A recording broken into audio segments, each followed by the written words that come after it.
Hey fam bam, welcome to another episode from Uzom's Kitchen. You guys, let me just hop right into it. I know you've tasted sardine bread, probably you've eaten it or even love it a lot. But yo, have you had Uzom's Kitchen fish bread? Ooh, this is everything and more. You are guaranteed to love this particular recipe to the very bit. See, you guys know I don't play now, and I got you guys always. Friends, after watching this recipe and actually trying it, you're guaranteed never to go to your local grocery stores to buy your sardine bread. You guys, you're absolutely welcome.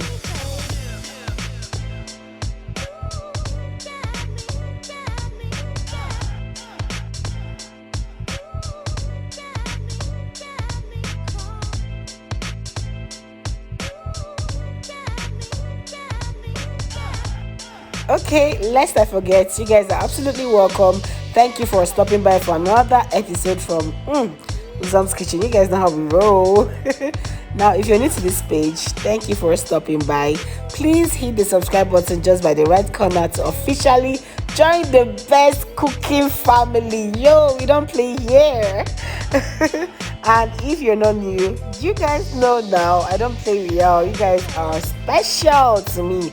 Thank you for stopping by today. Now let's hop right into it. So for this recipe, we are going to be using our mackerel fish, aka Titus fish. Okay, so all I did was just to boil it. I used a bit of seasoning. All I used was my curry and thyme, just a little bit. Okay, I also added very little salt and seasoning cube. Okay, you guys, the truth is you just want to make your fish taste good. Okay, so this is mackerel fish. Mackerel fish is so nice. It's very tasty on its own, so really you don't even have to do much. To be very honest, the curry and thyme you can do without it. Okay, you can actually just put your salt and your seasoning powder and you're good to go. Mackerel fish is so good. It tastes really good on its own, right? So the curry and thyme is just optional. I also added my onion and pepper, that's aka rodo. You guys know that it has to be a bit hot, not too hot, but just a little bit. Okay, so add the amount of heat you prefer. Okay, and I cooked this for just about 5 to 7 minutes. You guys know it's fish now, so it doesn't really take time to cook. Also note, I added a bit of water. You don't need so much water, you just need a little bit, right? Okay, now all I'm doing right now is just to debone it. Just debone it. You have to take your time to do this. This is actually one of if not the most tedious part of this, because you want to remove all the bone. You know, mackerel fish has a lot of bone in it, all those tiny bones. You don't want to be eating your bread. You don't want to be eating this delicious sumptuous bread, you know, and bone you enter your mouth, so you don't want to do that. So debone this carefully and now mash it up just as so. Of course, it had to enter my mouth because this is the most difficult part of this job, was trying not to eat the fish. it was really difficult. So let me know in the comment section, can you actually debone your mackerel fish without anyone entering your mouth? Let me know in the comment section. Now we are done with the first part. On to the second part. In a pan, add a little bit of oil, add your onion. You guys, onion is a good aromatic. It has so much flavor. You don't want to miss it. Okay, but if you don't like onion, it's okay to blend it totally, right? It's okay to blend it so that you don't have to see it in your bread or something. So just blend it, or if you don't like it, you can take it out. I mean, do you, like I always say, it's your kitchen. Whatever you like or whatever you prefer, go ahead and do it. Okay, now added that mackerel fish. All you want to do now is fry it. I might not use the word fry. You basically want to reduce the water content in this fish. Okay, you know, you boiled it. Now this process will help the water to dry out. You want this to be very crispy, almost like fried. Do you understand? Now look at how it looks. It looks better. The water content has gone out and it's kind of crispy. Okay, so this is exactly what you want, and you want your fish really mashed. You don't want it to be, you know, chunky or something like that. Now this is fine and very ready to go. Like I said, it dried out the water content in the fish. This process took a while, almost like 10 to 12 minutes, because I really took my time to fry it. to remove the excess fluid inside. That is why you actually need that groundnut oil that we added inside. Okay, so just go ahead, take your time to do this part. Please don't be in a rush. Enjoy the process, like I always say, right? Now this is ready. Let us hop right into the next part. Okay, step 3 is to get our dough ready, and part 1 of this is to activate our yeast.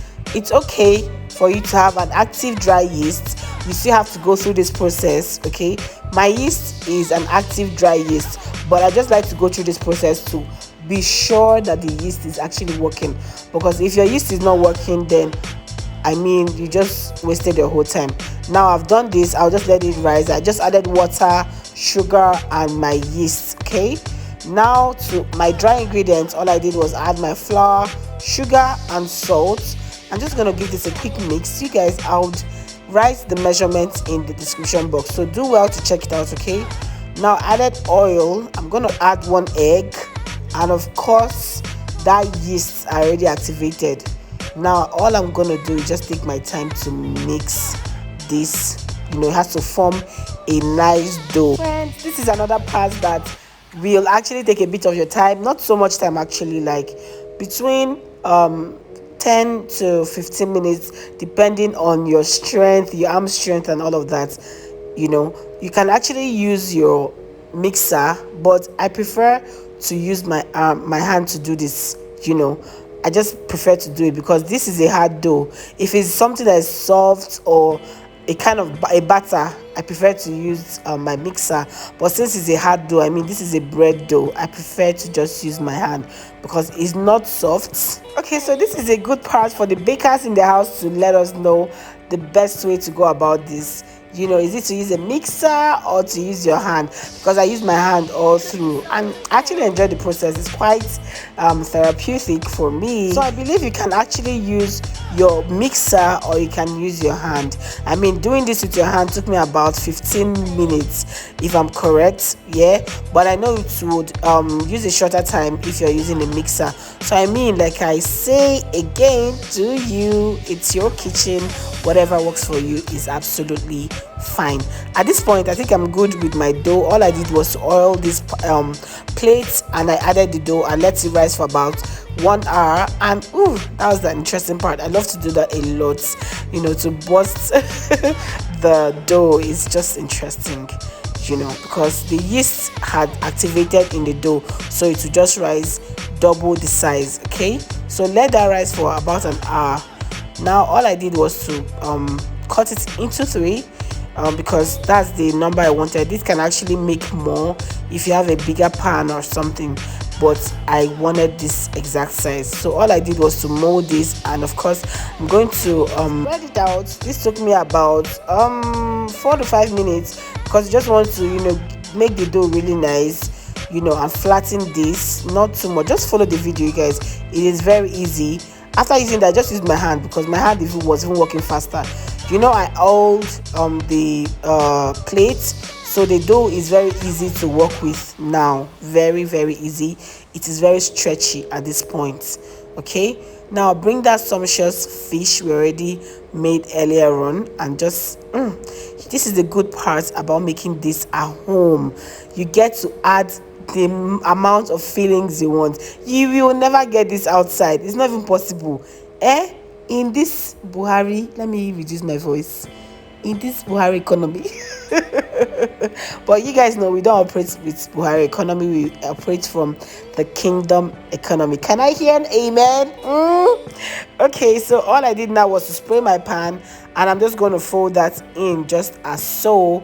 I did I just did the 3 of them like this too. I went through this process, filled it in, and just folded it just as so. It's also important for you to all the surface you're working with in order to avoid sticking, just like you saw now. I actually didn't oil this part, so it was sticking to it. So you want to take your time to oil your surface. Okay, next step, cover to rise for about 40 to 50 minutes. This will let the yeast to activate, and of course it will double in size. And when it's already doubled in size, all you need to do is add your egg and that fish to a bowl, and mix it thoroughly together, and just brush this to the top of the bread that is already risen. You guys, oh, I can't even talk too much because this bread was giving. It was so good, I promise you. Now you just want to wash the front of the bread just as so, with that fish filling and the egg mixture. Okay, and when you're done, of course, we all know the drill. We're gonna bake this. At this point, your oven should be on, heated, and all of that. You should just be heating up, preparing for the bread, the arrival of this deliciousness. You guys, this was so good. And in about 30 to 45 minutes, depending on your oven, this yummy brown goodness was out of the oven. You guys, my house was smelling like heaven on earth. It was smelling so good. I was literally dancing in the kitchen because I was happy. Yo, take a look at this hot bread. You guys, tell me, what are you going to be having this with? Are you going to have it with your hot cocoa or your chilled juice? Or just let me know in the comment section what you're going to be enjoying this yummy bread with. Let me know in the comment section. And at this point, if you're still watching this beauty, this yumminess in your screen, and you're yet to subscribe, really, you guys, hit the subscribe button to officially join the best team. You guys, we don't even play here, okay? Now hit the subscribe button just by the right corner to officially join Uzam's Kitchen family. Like our videos, share to your friends, share to your family, let them learn too, okay? And comment. I really love to hear from you guys. Now until next time, be good and Jesus loves you. Bye.